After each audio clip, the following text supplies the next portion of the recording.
Today's hero guest is an amazing woman who for several years was addicted to heroin and cocaine. She lived on the streets and even lost her child to Child Protective Services as a result.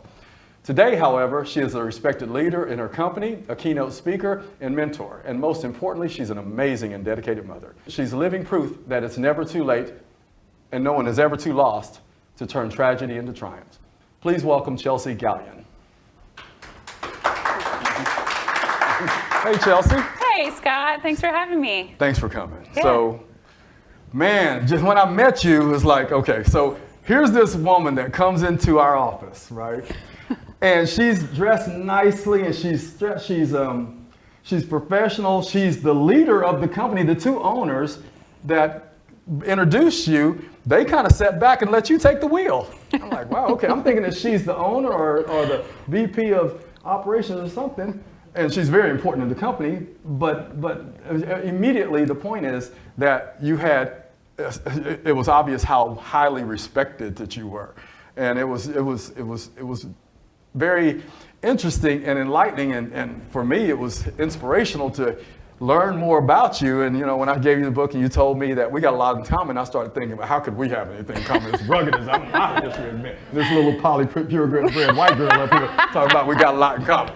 So, but anyway, with all that said, go ahead and tell us a little bit about what. Yeah, I am a little poly. What did you? I'm just little kidding. poly white girl. So I have a background in credit, and you know that's what I'm doing now. And our company's kind of gained a partnership, and I remember, he gave us the book, and the first thing he told us was, I spent some time in prison and I was on drugs and things like that. And so that, obviously in my story, and you know a little bit about it and we'll talk about it here, but in my story, I have so many, as you say, parallels. I spent time locked up. I spent a lot of time on the streets. I spent a lot of time, on drugs and without family. And, I always say seemingly without a soul. Scott reminds me that's not the case. But yeah, and so, my life now is completely different than that. And it's, when I tell people that, they're like, no way. That's their first thought. What could you possibly have been through? Yeah. Sometimes I feel so far removed from that I can't even believe that this is my life now. Yeah. And I still find myself, is this really my life? Am I dreaming? But also, I'm super grateful for all the hard times that I had, because I think it makes me it makes me a harder worker. It makes me appreciate what I have now. And it makes me be able to be in a position to, help people and to do well at my job and for people to trust me and that kind of thing, because I know what it's like on the other side. Do the folks at work, are you open and transparent about your history? I am, yeah. I'm pretty much an open book with everybody. There's no secrets about me. I kind of like that about you inviting me here and talking about, telling me this is going to be real stuff. We're going to be talking about real stuff. We're not hiding things. Just know this is nitty gritty. We need to reach those people who may have been in or are in the shoes that you were in once. And so it's really important to be open. So I do that pretty much everywhere I go if the conversation is right. Exactly. I'm going to step in on that and just kind of expound on it a bit. The whole purpose of us doing this, as we were talking offset, was that a lot of folks go through a lot of things, and that's, who am I or anyone to say that my difficulties were any harder than someone else's? Yeah. However, at the same time, because I've spent 10 years in prison and I've seen the gutter, I've had lunch with the devil many times. There are so many people out in this world, and like when we go to gas stations and we see the people that we know, bless their heart, they're in a tough spot, and even when I was out there, I saw so many folks who just had accepted that this was their life. Yeah. And despite going through prison, I was in prison 10 years and homeless and on drugs for decades. I just never was willing to accept that this is what my life was meant to be. I never was, and it hurts me to see that I think that other people may have accepted that. So the purpose of what we're doing right here is to keep it raw, to keep it real, to keep it honest. We have no shame. There's no shame in being honest. So I say that because there are going to be some things that we're going to talk about that other people might say, oh my God, really? Well, that's not a me issue. That's a you issue if you can't deal with that. You know, it's not about where you've been. It's about what we're doing with where we've been, you know. And so with that said, the whole purpose of this is to reach the unreachable, you know, to give hope to the people who feel like it's just that there's no hope. We're trying to take it a step deeper. We're digging real deep. So as we talk, we're just gonna keep it real, man. You know, we're gonna keep it real. And the whole purpose and goal and belief is that we will be able to reach some people who just felt like they were unreachable, and give hope to people who felt like there was no hope. Yeah. And that's what your story does, by the way. So go ahead and share it. Yeah. Gosh, what do you want to know? I can go all the way back. I guess I'll start. You know, it all started when I was born. That's a good start. So, yeah. I grew up in a home, you know, with 2 addict parents. Well, I was born to 2 addict parents. I grew up in a home with 1 addict parent. My mom was kind of off doing her thing. And what was her thing? She was also on drugs. She is, you know, still alive, and we'll watch this, so I'm not going to go too deep into her story specifically. Was your dad there? My dad did raise me. Okay. My dad raised me. He passed in 2014. He was on drugs. He was on drugs my entire life. I remember my earliest memories. So let me interrupt you. So Yeah. you were raised by 2 parents that struggled with addiction. Absolutely. In Yeah. their addiction. 1 parent. Yeah, my mom was kind of gone, but my dad raised me alone. Understood. So yeah. 1 parent, just to clarify, 1 parent who was on drugs and not present. Right. The other parent that was on drugs and was present. Yeah. Yeah. Wow. So I will say, you know, one short thing about my mom. She went to prison when I was about 15 months old, and my dad says that a sheriff knocked on his door and said, hey, this woman is going to prison. She says you're the father of her child. Do you want to come down, basically, you know, and take a DNA test? Wow. And he did that, and even though, you know, in the midst of his addiction. At that time, I was really heavy drinking, I think. Maybe he hadn't reached such a point where he was so far gone, but I remember him saying to me, we talked about it when I was a little bit older, and I said, you know, why did you come and get me? Because most, you know, there aren't a lot of single fathers. There aren't a lot of men who step up. And why did you come and get me? And he said, you know, because if you were my family, you know, it's my responsibility to take care of you. And I believe that he did what he could with, you know, what he had. You know, even in the midst of alcoholism and addiction, there's a lot of neglect that happens in a house like that, and there's a lot of fending for yourself and being exposed to things that you shouldn't see. And who knows, maybe I would have been better off in a foster home, or maybe I wouldn't have. I'm not really sure. I actually did end up in a foster home at one point, but maybe I would have been. But you know, I think deep down, he really, really wanted me. He knew that maybe nobody else could love me the way that he did. I was his kid, and so I was, you know, exposed to things really, really young. Also, both of my parents were adopted, and you know. When I was young, obviously I didn't understand those things, and I wasn't addicted to drugs, and I couldn't imagine how someone could put it before their children. I couldn't, you know, understand how powerful drugs can be, and the way that if you concede to that, they'll take over your life pretty quickly, and you're kind of it's kind of your master. You're kind of a slave to the drug. The next one, you know, what that lifestyle is like, and so I didn't have a lot of compassion for either of my parents when I was younger. I couldn't.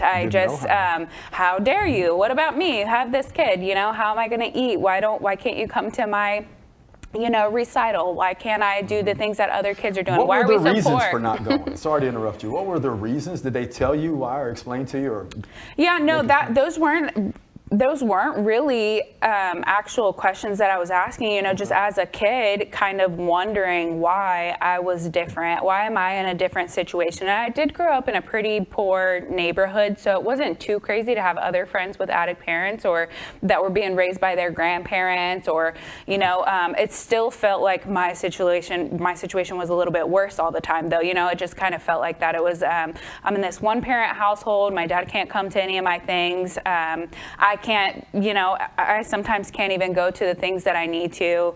And I was a smart kid. I believe that I was a really smart kid, but I had trouble concentrating. I had trouble at home. And I got into drugs pretty early. And I recognized that a lot of people around me were escaping in that way. And I had sworn I was never going to do drugs because I saw my parents do drugs and ruin their lives. But I got into it pretty quickly, and then I stopped going to school. And then, when I was about 15 years old, I dropped out of school. And I just remember getting in trouble all the time. And I would, smoke weed in front of the school. I would skip school. I was stealing all the time. I brought a knife to school because I was fighting. And that's just kind of the lifestyle that, that I was in. Were you winning the fights? Did you win? They knew I was there every time. That's what I'm talking about. You can't win them all, but I wasn't gonna. They knew they were in a fight, I wasn't right? gonna back down, and I had a knife in my purse just in case, So, but I remember, a particular principal in middle school took a special interest in me, and he tried to help, and he knew my dad, and he knew the situation, and he knew I was being, my dad was being drugged through truancy court because I was just never going to school, and he said. And he cared so much, but it was like tough love. And he's like, well, why don't, if you hate school so much, why don't you just drop out? And I go, well, I didn't know that was an option. I don't, is that an option? Right. Sign me up. Yeah, I really don't want to be here. And we kind of just had to get my dad's blessing, our signature. And he was tired of having to go to court, and he was drawing attention to our house, which wasn't, it's not really a place you want like cops or CPS or anything, because there's stuff happening there. So he kind of signed me out of school, and then like I was telling you earlier, Offset, I never believed that I would finish school or leave my home. I'm from Cincinnati, Ohio, by the way, and I never believed that I would go anywhere. I could not see past what was right in front of me. There was no big picture. There was nothing else for me, and I knew I was going to die that way, and that, gosh, I almost wish it would hurry up, you know? Funny you mention that, because I've never been one to consider killing myself, taking my own life. I never have. Yeah. Even when I got sentenced to 35 years, that judge says, you're hereby sentenced to 35 years, Texas Department of Criminal Justice, Institutional Division. Do you have any questions?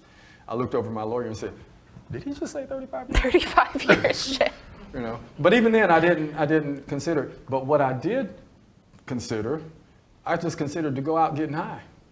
So I didn't try to kill myself, but I had reached some points where I didn't try not to, So anyway, that's just reminded me of that when you were saying. Well, and you heard I was on another show, and I kind of talked about this, that quite a few times I had been at this place, that the jumping off place. I didn't really want to die, but I didn't want to live either. I was kind of just existing and barely, and there was no meaning. It didn't feel like there was any purpose. I saw good things happening for other people, and I knew they had purpose, and wow, that's incredible, but that could never happen for me, and that's kind of the belief that I had. And I was sure that I was, and whenever I was thinking about, earlier this week, I was kind of doing some reflecting, introspective stuff, because I know I was going to come on here, and I don't always think about the struggling time. I just don't always, it doesn't come up as often anymore, and I do try to talk about it every chance I get, but I thought about these two times specifically that I was a teenager, and when I was 16 years old, I was with a friend. We went over, we went across the border to another state from where I think Kentucky or something, and I remember, there being drugs there, and I'm with a girl, and her boyfriend he's just, I don't know if he's in psychosis or what, but I remember he was so angry with her, and he didn't want to let us go, and I just heard him say, I'm gonna shoot her, and I felt something against the back of my head. Okay. And I knew that there was a man behind me holding a gun, and I didn't even know him. I just got in the wrong car at the wrong time and went on the wrong party trip. But I remember saying out loud to him, and now I think, gosh, that was crazy. But I remember saying out loud to him, if you're not gonna shoot me, can you please just let me get out of here? I got someplace to be. And it surprised him in a way, and that's gangster, but man.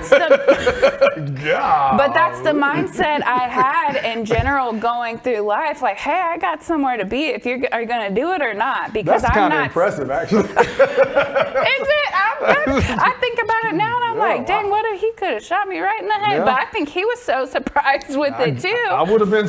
And he let me go, and he was like, oh my God, this little girl must be crazy. But I was thinking, I was on drugs. I had to get on to my next thing, and I can't be sitting around just, you're mad at your girlfriend. Get me out of here. You're going to shoot me or let me go, but get me out of here. One way or the other. You just reminded me, I told you this the other day.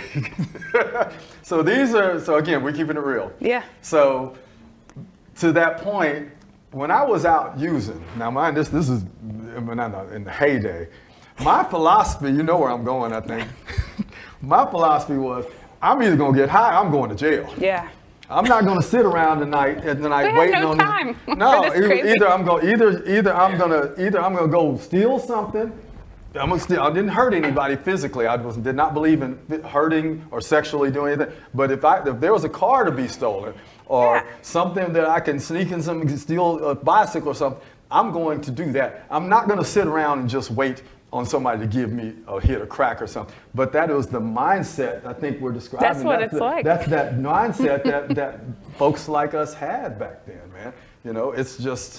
It's very sick, it's dangerous, but there's a lot of determination built into it. And what has happened that I said we're going to get into here in a moment is that shift of strength. You'll see her shift, her strength, badass, straight up badass.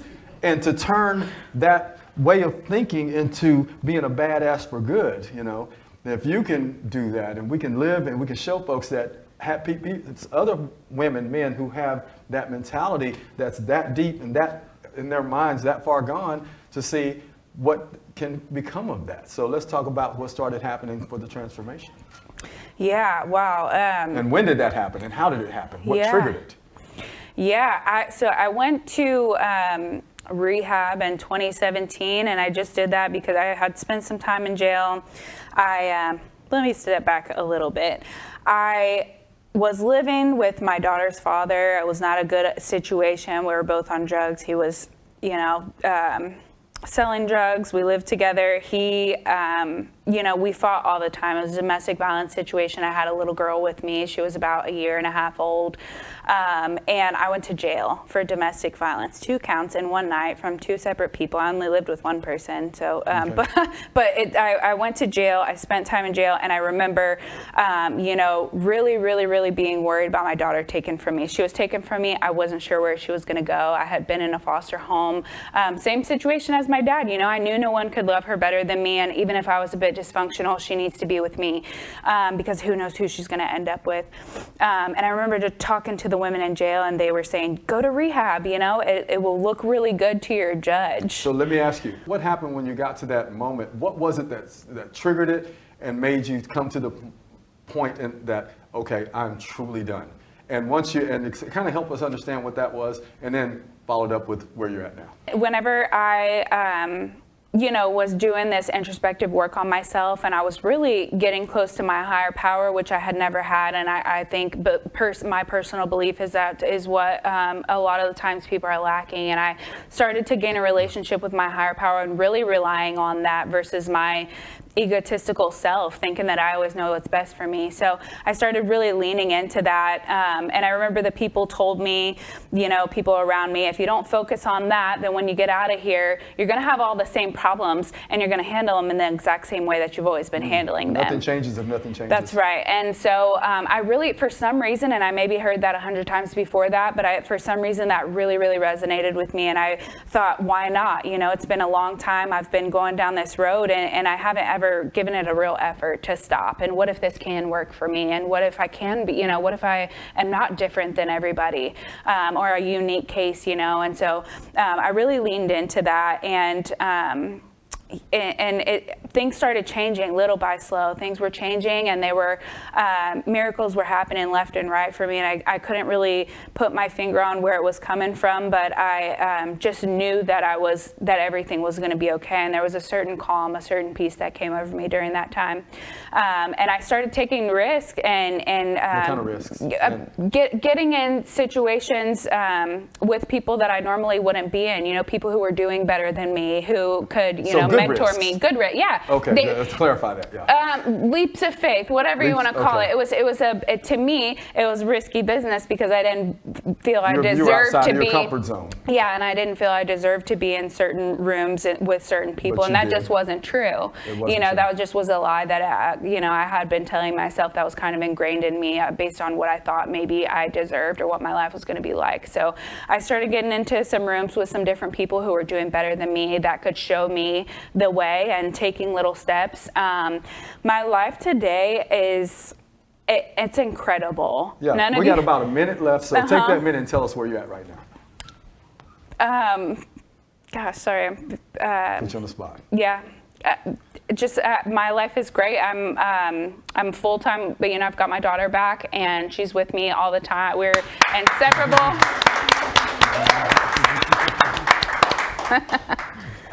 Okay. No, come on, you go. Oh, okay. Yeah, no, we're. So about where let me be bold while she's being humble. She's a leader in her company, highly respected, a straight up badass who has gone through everything that and she just touched on the surface compared to what she's told me, and I know there's so much more. But you're such an inspiration, and I'm so privileged in having you on here. Thank you for coming. Thank you.